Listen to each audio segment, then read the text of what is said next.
Hey, what's going on, guys, and welcome back to another Jacob's Clash episode. Today we are on our free-to-play Let's Play account, and today we are asking ourselves the important question: as a free-to-play player, is the Apprentice Builder worth it? Should we spend our gems on him, or should we spend our gems elsewhere? Let's go over the priority list of how I would recommend spending your gems as a free-to-play player.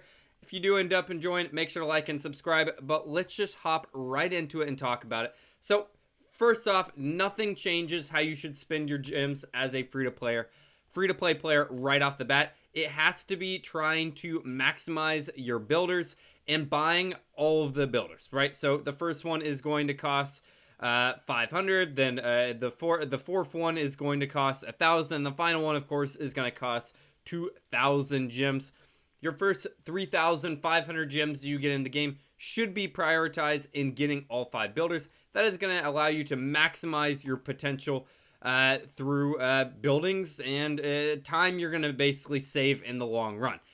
After that, I would recommend spending your gems on upgrading or buying all the equipment you might have missed in the past. So what I'm talking about right here, as you can see, the Rocket Spear is in the game right now. But look, for example, if we go to this Gems tab and scroll all the way to the top up here, you'll be able to see items that I have missed out in the past. So, for example, I did not complete the event or was not playing during the time when the Fireball came out or didn't choose to obtain it right there. So this would be the second use case where I would recommend as a free-to-play player buying these equipments if we need them for the specific attack strategy we're using.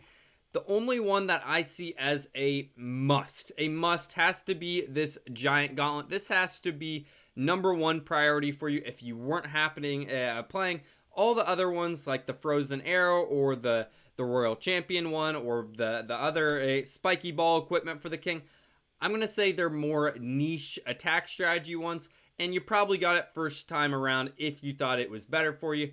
But this is going to be the second use case for me. It's going to cost 1,500 gems. And now it comes down to the third case. You either pump in all of your gems into trying to get the 6th builder as fast as possible, whether that is buying books, runes, whatever, right? I would recommend not doing this. I think you can do this the free-to-play way, much like I did on my main account. It is a grind, but you will unlock the 6th builder eventually. I am then going to recommend spending your gems on this Builder's Apprentice. So that's what I'm going to do on my account today. As you can see right above my head, I have 584 gems. He is locked currently, but I am going to buy him to level 1. He is not like, quit picking your nose, man. You're on camera here. But basically at level 1, he's only going to knock off an hour per day. He is going to pay back his worthwhile in the long run, right? The next upgrade, once again, is going to be 500 gems. It's going to then take off 2 hours. So, of course, we don't have enough gems as a free-to-play player right now. So, I'm going to just take off an hour right here. So, my upgrade will be ready 1 hour earlier. Save time, it's telling us it's counting up right here on this Dark Barracks. We'll finish it a little bit sooner. Well, I guess an hour sooner right there. So I would recommend doing that versus the builder base just because I see that as a long-term investment, especially as a player that is not max at Town Hall 11. I have a long way to go into the game. And while I might get better value in those gems somewhere else or an immediate value in seeing that, oh, I bought a book of heroes for 500 gems and I immediately took off 7 days right there. If you do the math right there, taking off 7 days for a hero a book or a hero right there, it's going to take us, what is 24 times 7?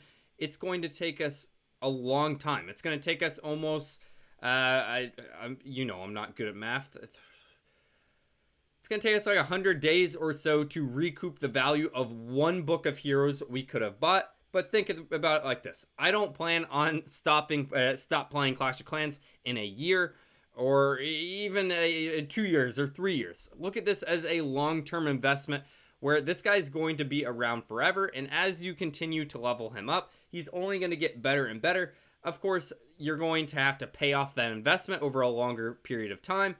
But I see the value there. So I'm going to recommend that is the top 3 priority ways in spending the gems. And then as a free-to-play player, you're probably, well, you don't have one gem donate, so you don't really have to worry about that. But then after that, then I would recommend going over here into the gem store and probably buying those Book of Heroes if you ever need them, or really just those like training potions that pop up here at the top for 25 gems. That's really the only use case as a free-to-play player I would see ever really spending those gems. You don't really ever want to even finish any of these buildings. They're way too overpriced, or spend loot. So those are my 4 use cases for gems and the priority list. Tell me your thoughts in the comments. I know the apprentice not apprentice warden, but the apprentice builder kind of gets people uneasy with the free-to-play and pay-to-win player base. But I want to hear your thoughts. So if you guys have enjoyed, make sure to like, make sure to subscribe. I'll see you guys next time. Have a great day. Goodbye.